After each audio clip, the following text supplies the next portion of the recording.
studying for and Daisy found out he is in fraternity. Okay. Why? Because that's a fraternity stick or something? Yeah. It says Delta, Tau Delta. Okay. So also they are studying in the daytime because it kind of looks like the daytime according to the windows and stuff. And then one of the questions that came to mind was, you know, we all know guys, and guys aren't very neat. So if you look, the shoes are lined up, everything is like made and stuff. So we asked ourselves, is if this picture was posed or if it was natural. Beautiful. There's every artifact we ever touch is going to be created by somebody, and so you broke the fourth wall on there. Brilliant. We need to do that. And so, what do we know from the metadata or anything else why this picture was taken? What's it for? We don't know who made it. It's like unknown. It doesn't have any specific details of stuff. So I don't know. It could have been posed. I think it was posed because who has a room this clean? And it's maybe for a yearbook or what date? Does it tell you a date or date-ish? It's like 1956, and it doesn't. Okay. Okay. But it's in the picture.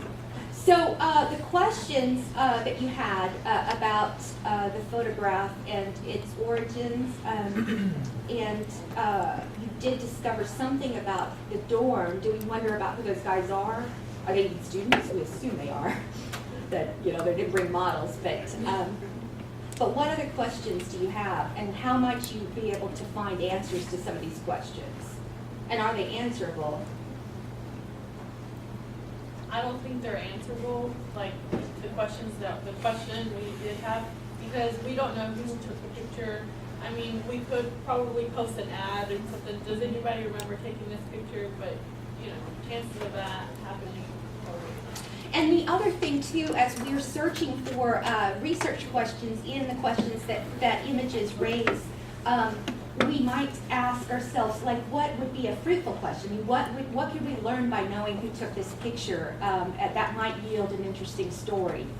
Also, where the original is located can tell you a lot about it too. Whether it's located in a newspaper or a book or that can tell you a lot. Exactly. And so on all of these artifacts, one of the first places to go, especially if with like pretty straightforward questions like, can you tell what this picture was used for?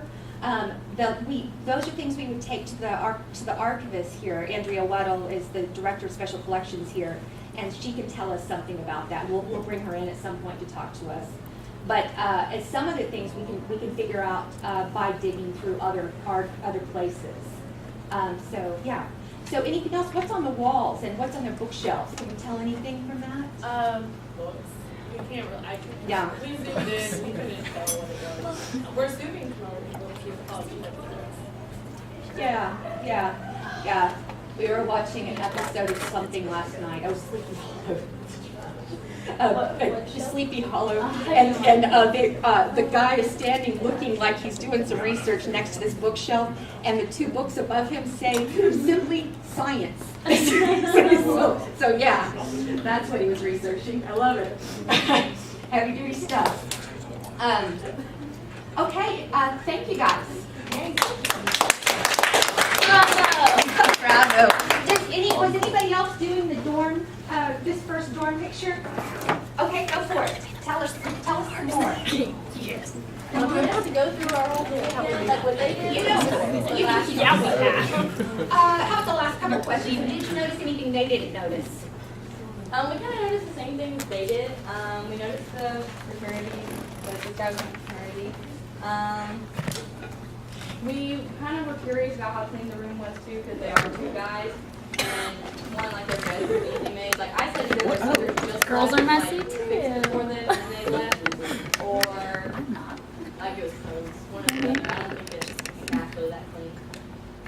And they only have like basic needs, like you don't see any food, no TVs. We know it's got to be nice and baby, but I mean nothing. So it's like basics, like books. That's it. So we think they don't do much in their room, just sleeping, studying, that's it. That's brilliant. How are they using the room? And that certainly might tell us something about student life on this campus. How were dorms used? I mean,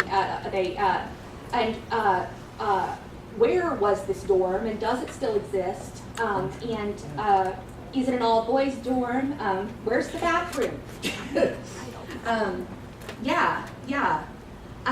And I appreciate the previous group pointed out some technologies that they were writing with and working with, and what they might be actually doing, and what they might be actually doing on their own might be interesting too. What else? We asked the question, like, who are they? Like, who are these boys?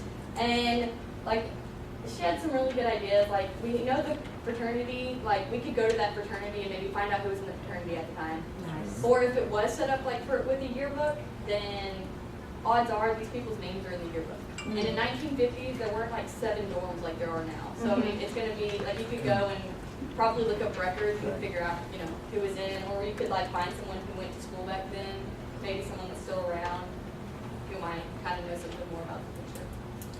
Good. I'm also so glad you pointed out this fraternity too. Now, these clues make us maybe wonder about the experiences of these folks in, the lived experiences of the life of the fraternity, for example. So, not to pick on Delta Tau Delta, but do you know what their reputation is?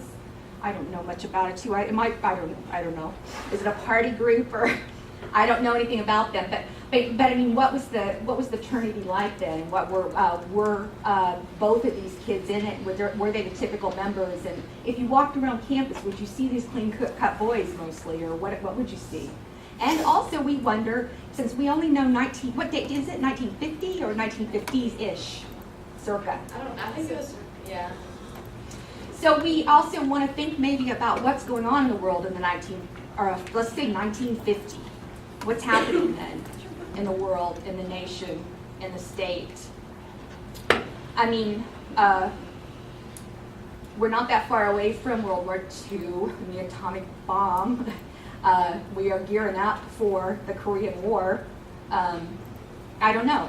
Anyway, there's just lots of things that can lead us to a research question to dig into. Yeah. I actually was going to suggest, did the school ever have like any type of ROTC program? Very good question. Because if it's not closed, it's possible that the way that the fraternity's bed is made is because of the military inspection. Hey now, that is a brilliant thing to say.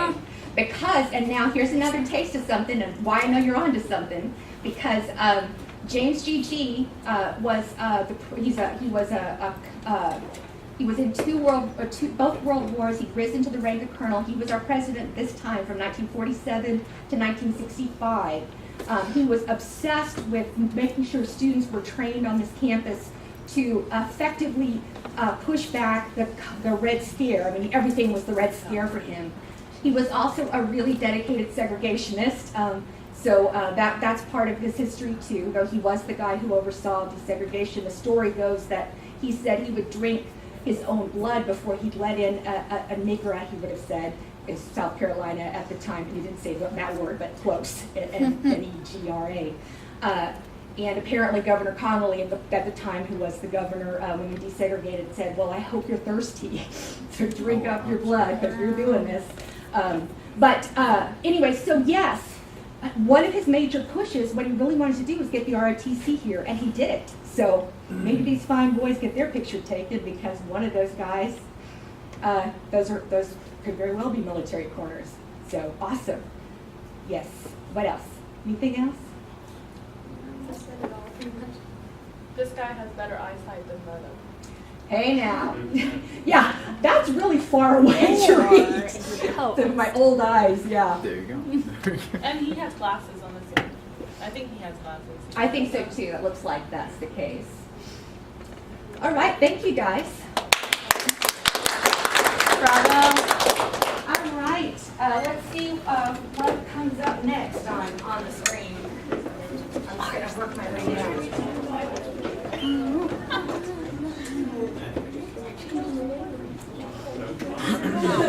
All right, we're talking about Mayo here. Yeah. Let's go back a little further. You guys want to start?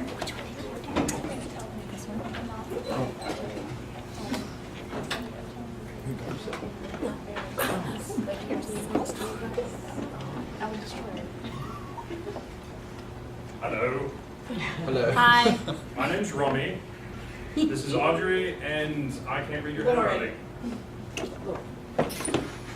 have this lovely photo, and just a disclaimer up front, we didn't have the entire photo. It was cropped. So here we have William L. Mayo there, and we did have this person coined as Colonel Mustard, however. Looks that does more not like appear to Mrs. be a White. man. We had access to an elbow, it's kind of hard to tell sex off of that. Pictures taken in 1915, right before World War I. And this is a very forlorn man. You can tell he's a man because of the state of his office, apparently. He possesses a Y chromosome, ergo he has no organizational titled Mayo Death, 1915. There was actually another one, 1905. The man is very pensive. It doesn't matter what decade. So we have no idea what's going on in the photo, other than the fact that he is either very sad or constipated. It's taken 2 years before his death. Yes, 2 years. He died in 1970. So lots of things to be depressed about, I would say. War about to start, whatnot. Heart might not be so great. He appears to be a man of bureaucratic mastery. I've never seen that many unorganized books or files strewn across a desk that small. So, questions to ask, why is the office like that, other than the fact that he is a man? Yeah, what is Busy man. Is he constantly in and out of the office? Is he constantly rummaging through things? Is he a man of action? We don't know. Good. Also, apparently in 1915, they had not heard of lumbar support. That is not ergonomically sound at all. No. And how is his health? He looks, in all of his photos, when he's sitting at his desk, maybe it's his place of contemplation, because he never smiles. I don't think I've ever seen a picture of this man smiling. Anything you want to add? Well, the reason why we say that we've never seen a picture of him smiling is that originally when we first started this project, there were 2 pictures, and we had to be told which one we were supposed to write on. And it was probably 10 years before this one, and he still looked just as upset. And we found out by looking at, I think, Texas History. What was the name of that book? Like Texas History Organization website or something like that. He died in 1917 after finding out that the university had received some sort of funding. He was on his way back to the administration building. He had heard. And he died in the administration building. So that's why we asked about his health. Probably in weather like this. Yeah. And he's buried, do you guys know where? In the ground. Ground. Shot up into space. He is on this campus, you guys. Where? I Really? want to find out where he is. On the, right behind Binion, there's a book, and I don't know what it says, but that's the place where every year at homecoming there is a memorial service in recognition of Mayo. There is so much love on this campus for Mayo, going, back as far as, especially people who were here under East Texas, that they will go, and I've heard of people like praying and visiting his grave and crying and thinking of it and just getting his inspiration, just like you would like the Lincoln Memorial, that he's got status on his campus. Well, And sure, he's not Randy only buried Dawes. behind the huckleberry tree or whatever it was. Isn't it the one, it's the one behind the student health services where they That's got it, yeah. Yeah, it's right there, they've Is got there that big a lion? statue thing. Yeah. I think it's got the lion, it's there. That's his grave. Wait, it's right across the street, down the street from the Pride Coffee Shop. Yeah, so Yeah, yeah, right there. it'll be here and then It's a there's this book big and- statue thing. Yeah, Kind of singing. Is he buried there? he is buried there. I did not know that. That's his tomb, underneath that. So there's the story, and the other story that's really interesting tied to this is that Teller, he fought. He is a fascinating guy, as you guys will learn. He had rugged individualism.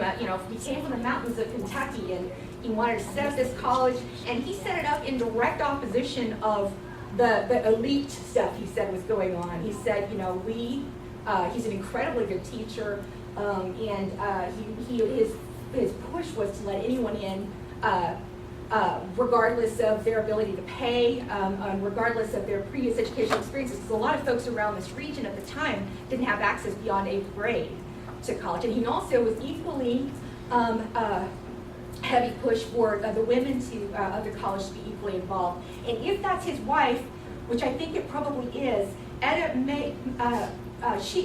Booth Mayo, she was a musician who actually brought the music program to campus. But bigger deal was, to me, is the fact that she brought the suffrage movement to campus. She brought suffrage literature in here, and she had a women's rights march over at the square. And she also brought, the temperance movement is also usually coupled with the suffrage movement, and she brought that here, and she brought the leader of that movement at the national level here. And the first women's college, or first women's dormitory was named after her. Of course, he also, Mayo, the downside is that he's a product of his times, and he was from Kentucky, and he, like G. later, was part of the Confederacy in his mind, if not his father was a Confederate soldier. And when he came from Kentucky, he got a teaching job in Denver, Colorado, but then turned it down when he learned that the classes would be integrated. He wasn't going to teach an African American, or whatever you would have called him then. So anyway, lots of interesting stories from that. I don't know what's going on there, but he did write a textbook, and so maybe that's for teaching writing, and maybe that's part of what got burned up, because we don't know. But he fought getting this college. He wanted this college private because he didn't want other people to have their hands on it, but eventually just got too big. It ended up being one of the biggest highest enrollments for teachers in Texas, especially during the summer. And so he ended up selling it to the state, and it became a university under their system. And that telegram telling him that the sale had gone through came to campus in 1917, and he croaked. Died. Passed away. Pick bucket. I don't know. Whatever reverence we want to say. It was like right after he filled that out, literally. Yeah, he was running back to campus, right? He was running back, and then he Was just he too excited? fell down and died from a heart attack as he was. I don't know. Too much Stressed. They were always chasing money, and they had 3 fires while he was here, so everything burned down to the ground. So yeah, we have lots of stories to tell about him. It'd be great if somebody would do a video sometime on the fist fight he had with another president on the university campus. What? Okay, I was going to not tell you that story, but I'll tell you. 1896, there was apparently he had